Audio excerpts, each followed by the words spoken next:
നമസ്കാരം. ആരോ വിഷനിലേക്ക് ഇന്ത്യക്കെതിരെ അതിശക്തമായ പ്രകോപനപരമായ അവകാശവാദവുമായി വീണ്ടും നമ്മുടെ പാകിസ്ഥാൻ സൈനിക മേധാവി അസീം മുനീർ രംഗത്ത് വന്നിരിക്കുകയാണ്. ഓപ്പറേഷൻ സിന്ദൂറിന്റെ തിരിച്ചടിക്ക് ഒരു വർഷം തികയുന്ന വേളയിലാണ് അസീം മുനീർ ഇങ്ങനെ ഒരു പ്രസ്താവന നടത്തിയിരിക്കുന്നത്. അതായത് കഴിഞ്ഞ വർഷം മെയ് 6, 7, മെയ് 10 എന്നീ 3 രാത്രികളിൽ പാകിസ്ഥാന്റെ പരമാധികാരവും പ്രദേശവും ലംഘിച്ച് ശത്രു നടത്തിയ നീക്കങ്ങൾ പരാജയപ്പെട്ടു വന്നതാണ് മുനീറിൻ്റെ ഏറ്റവും പുതിയ അവകാശവാദം. അതായത് ഇന്ത്യ നടത്തിയത് ശ്രമങ്ങൾ പരാജയപ്പെട്ടു എന്ന് പറയുന്നു. ഇന്ത്യയുടെ ഓപ്പറേഷൻ സിന്ദൂർ സൈനിക നീക്കത്തിൽ കനത്ത തിരിച്ചടി നേരിട്ടതിൻ്റെ 1ാം വാർഷികത്തിൽ ആണ് ഈ വീണ്ടും പ്രകോപനപരമായ ഭീഷണിയുമായി പാകിസ്ഥാൻ സൈനിക മേധാവി ഫീൽഡ് മാർഷൽ അസീം മുനീർ രംഗത്ത് വന്നിരിക്കുന്നത്. പാകിസ്ഥാന്റെ പരമാധികാരത്തിന് നേരെ എന്തെങ്കിലും തരത്തിലുള്ള നീക്കങ്ങൾ ഭാവിയിൽ ഉണ്ടായാൽ അതിൻ്റെ പ്രത്യാഘാതം അത്യന്തം അപകടകരവും ദൂരവ്യാപകവും ശത്രുവിന് വേദനയേറിയതായിരിക്കുമെന്നാണ് അദ്ദേഹം ഇപ്പോൾ കഴിഞ്ഞ ദിവസം മുന്നറിയിപ്പ് നൽകിയത്. അസീം മുനീർ ശത്രു എന്ന് ഉദ്ദേശിക്കുന്നത് നമ്മുടെ ഇന്ത്യയെ തന്നെയാണ്. ഇന്നലെയാണ് അദ്ദേഹം പ്രസംഗിച്ചത്. നമ്മൾ ഇന്ത്യക്കാർ ചിന്തിക്കുന്നതിനപ്പുറം പ്രത്യാഘാതം ഉണ്ടാകും, അപകടകരവും ദൂരവ്യാപകവും ശത്രുവിന് ഭയങ്കര വേദനയായിരിക്കും എന്നാണ് മുനീർ പറഞ്ഞത്. സത്യം പറഞ്ഞാൽ പാകിസ്ഥാൻ്റെ ആ ഓപ്പറേഷൻ സിന്ദൂറിൽ നമ്മൾ തിരിച്ചടി കൊടുത്ത ഓപ്പറേഷൻ സിന്ദൂറിൻ്റെ ഇന്ത്യ ആക്രമിച്ച പാകിസ്ഥാൻ്റെ മുറിവുകൾ ഇപ്പോഴും ഉണങ്ങിയിട്ടില്ല എന്നതാണ് യാഥാർത്ഥ്യം.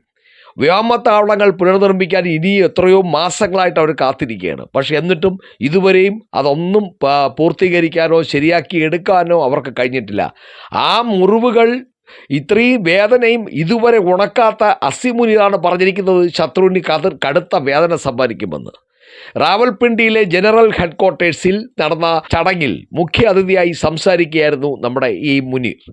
വ്യോമസേന മേധാവി air chief marshal Zaheer Ahmed Babar Sidhu, നാവികസേന മേധാവി അഡ്മിറൽ നവീദ് അഷ്റഫ് എന്നിവരുടെ സാന്നിധ്യത്തിലായിരുന്നു മുനീറിന്റെ ഭീഷണി മുഴക്കം. പാകിസ്ഥാൻ പത്രമായ ഡോൺ തന്നെയാണ് ഇത് റിപ്പോർട്ട് ചെയ്തത്. നമ്മുടെ ശത്രുക്കൾ അറിഞ്ഞിരിക്കേണ്ട ഒന്നുണ്ട്.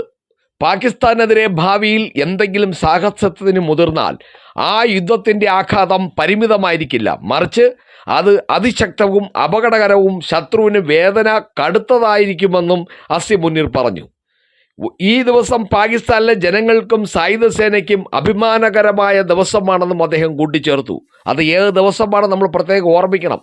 അതായത് മെയ് 6, 7, 10 രാത്രികളിൽ നമ്മൾ തിമിർത്ത് പാകിസ്ഥാനിൽ നമ്മളെ പ്രധാനമന്ത്രി നരേന്ദ്രമോദിജി അദ്ദേഹം പറഞ്ഞതുപോലെ പാകിസ്ഥാനിൽ രാത്രി 2 മണിക്ക് സൂര്യനെ ഉദിപ്പിച്ച രാജ്യമാണ് ഇന്ത്യ. ആ ഇന്ത്യയിടത്താണ് പറയുന്നത് ശത്രുവിന് കടുത്ത വേദനയായിരിക്കും. അന്ന് നടന്ന ആ ആക്രമണം അവർക്ക് അഭിമാനകരമാണെന്ന്. കാരണം അവർ വിജയിച്ചതായിട്ടാണ് പറയുന്നത്. തിങ്ങിക്കൂടിയിരുന്ന പട്ടാളക്കാരുടെ ഒരു ആവേശം വിതർന്നതിന് വേണ്ടി അസീം മുനീർ തട്ടിവിട്ടതാണ് ഈ കാര്യങ്ങൾ.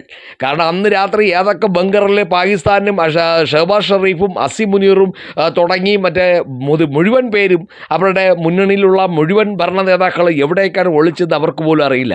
രാത്രി 2 മണിക്ക് കിടന്നുറങ്ങിയ മുനീറിനാണ് ഫോൺ വരുന്നു. ഉടനെ മുനീർ ഷഹബാസ് ഷെറീഫിനെ വിളിക്കുന്നു. അയ്യോ, ഇതെന്താ സൂര്യോദയമാണോ, നിറച്ചും വെട്ടമാണല്ലോ. കാരണം അപ്പോഴാണ് അറിയുന്നത് ഇന്ത്യ ആക്രമിച്ചു എന്നുള്ള കാര്യം. തവിട് പൊടിയാക്കി കളഞ്ഞവരെ നൂർജഹാൻ, ഏറ്റവും പ്രധാനപ്പെട്ട അമേരിക്കയുടെ താല്പര്യമുള്ള അമേരിക്ക കൈകാര്യം ചെയ്ത നൂർജഹാൻ എയർബേസ് മാത്രമല്ല നിരവധി കേന്ദ്രങ്ങളാണ് തച്ച് തകർത്തത്. അതിൻ്റെ ഒന്നും മുറിവ് ഉണങ്ങാത്ത ഈ പാകിസ്ഥാനാണ് ഇപ്പോൾ. മാത്രമല്ല ബഹൽപൂരിലെ ആക്രമണത്തിൽ എന്താണ് നമ്മൾ ഓപ്പറേഷൻ സിന്ദൂറിൽ ചെയ്തത്? ആ ആക്രമണത്തിൽ ഇവരുടെ മസൂദ് അസറിൻ്റെ കുടുംബത്തോടെ വേരോടെ പിഴുതു കളഞ്ഞില്ലേ. ഭാഗ്യം കൊണ്ട് മാത്രം മസൂദ് അസർ രക്ഷപ്പെട്ടു എന്നുള്ളതാണ് യാഥാർത്ഥ്യം. അന്ന് അവിടെ ഇല്ലായിരുന്നു എന്നുള്ളതാണ് അറിയാൻ കഴിയുന്നത്.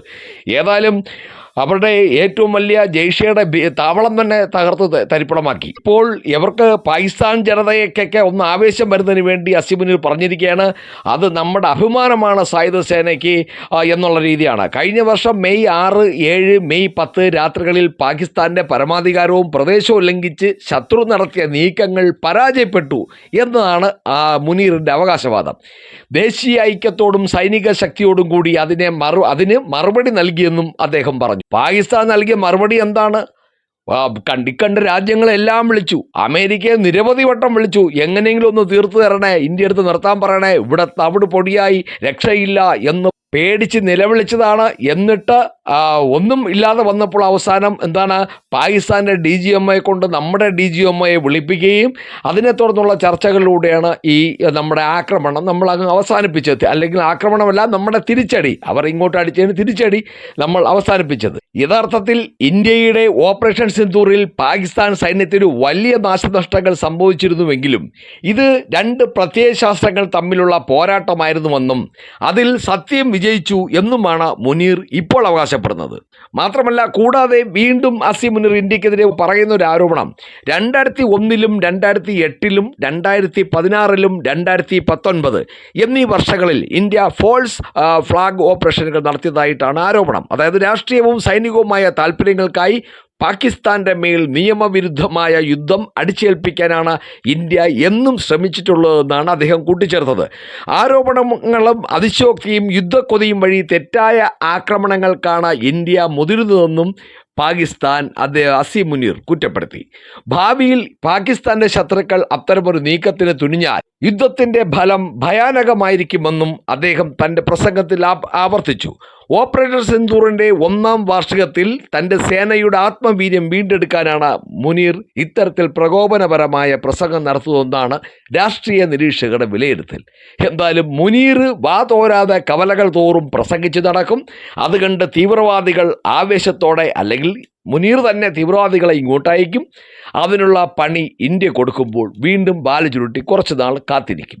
അത് കഴിഞ്ഞ് ഇപ്പോൾ കണ്ടില്ല, ഏകദേശം 1 വർഷം ഓപ്പറേഷൻ സിന്ദൂറിൻ്റെ തിരിച്ചടി കഴിഞ്ഞ് പാകിസ്ഥാൻ്റെ അടിച്ച് നടുവൊടിച്ചതാണ്. അത് കഴിഞ്ഞിപ്പോൾ ഇത്രയും ദിവസമായപ്പോൾ 1 വർഷം കഴിഞ്ഞപ്പോൾ വീണ്ടും ചെറുതായിട്ടൊന്ന് ചൊറിയാനുള്ള ഒരു ആരംഭം. അല്ലെങ്കിൽ ഇപ്പോൾ എന്താണ്, നമ്മുടെ ഇറാൻ യുദ്ധത്തിൽ ഇറാനും അമേരിക്കയും തമ്മിലുള്ള യുദ്ധത്തിൽ ഇസ്രയേലുമായിട്ടാണെങ്കിലും ഇസ്രയേൽ തൽക്കാലം മാറി നിൽക്കുകയും അമേരിക്കയും ഇറാനുമായുള്ള സംഘർഷമായി അത് വർദ്ധിക്കുകയും ചെയ്ത സാഹചര്യത്തിൽ ഈ അമേരിക്ക ഇറാൻ യുദ്ധം നിർത്താനുള്ള സമാധാന ചർച്ചകൾക്ക് ഞങ്ങളാണെന്നും പറഞ്ഞ് പാകിസ്ഥാൻ ഇറങ്ങുകയായിരുന്നു. ഒരുപക്ഷെ ഇതാർക്കും അറിയാത്തൊരു രഹസ്യമായിരിക്കാം. ട്രംപ് ഈ യുദ്ധം നിർത്തി വീട്ടിൽ പോകണമല്ലോ, അതിനാരെങ്കിലും മുന്നിട്ട് വന്നെങ്കിലല്ലേ പറ്റുള്ളൂ. അതിനെന്താണ്, ഈ ശിഖണ്ഡി എന്ന് പറഞ്ഞ പോലെ അവിടെ ഇവിടെ ഒന്നുമില്ലാതെ ഈ അമേരിക്കയുടെ പാവ പോലിരിക്കുന്ന അസീം മുനീറിനെയും വിളിച്ച് കാര്യം പറഞ്ഞിട്ടുണ്ടാവും. എങ്ങനെയെങ്കിലും നിങ്ങൾ ഒത്തുതീർപ്പിന് വാ, നമ്മൾ ചെയ്യാമെന്ന്. അതിൻ്റെ ഫലമായിട്ടായിരിക്കാം പാകിസ്ഥാൻ ഒത്തുതീർപ്പ് ചർച്ചകൾക്ക് മുന്നിട്ടിറങ്ങിയത്, ഈ സമാധാന ചർച്ചകൾക്ക്. അപ്പോൾ അങ്ങനെ അമേരിക്കയുമായി വീണ്ടും അടുത്തതിൻ്റെയും ലോകം മുഴുവൻ ശ്രദ്ധിക്കുന്നതിൻ്റെയും ഫലത്തിൽ വീണ്ടും ഒന്ന് ആള് കളിച്ച് തങ്ങളാണ് എല്ലാം, തങ്ങൾക്ക് എന്തു വന്നാലും അമേരിക്ക കൂടെ ഉണ്ടാകും എന്ന ഒരു അഹങ്കാരം വീണ്ടും അസീം മുനീറിൻ്റെ ഉള്ളിൽ നിറഞ്ഞു പൊന്തി എന്നുള്ളതാണ് നമുക്ക് കാണാൻ കഴിയുന്നത്. ആ ഒരു ആവേശം കൊണ്ടായിരിക്കാം ഒരുപക്ഷെ ഇപ്പോൾ ഇന്ത്യക്കെതിരെ വീണ്ടും അവരുടെ ഇന്ത്യയുടെ തിരിച്ചടിയുടെ 1-ാം വാർഷികത്തിൽ അവർ പാകിസ്ഥാൻ്റെ ആർമിയോട് സംസാരിക്കുന്ന സമയത്ത് ഇങ്ങനെ ഒരു പ്രകോപനപരമായ പ്രസ്താവന നടത്തിയിട്ടുള്ളത് എന്നതാണ് യഥാർത്ഥ കാരണം. ഏതായാലും മറ്റൊരു വീഡിയോയുമായി വീണ്ടും കാണാം. നന്ദി, നമസ്കാരം.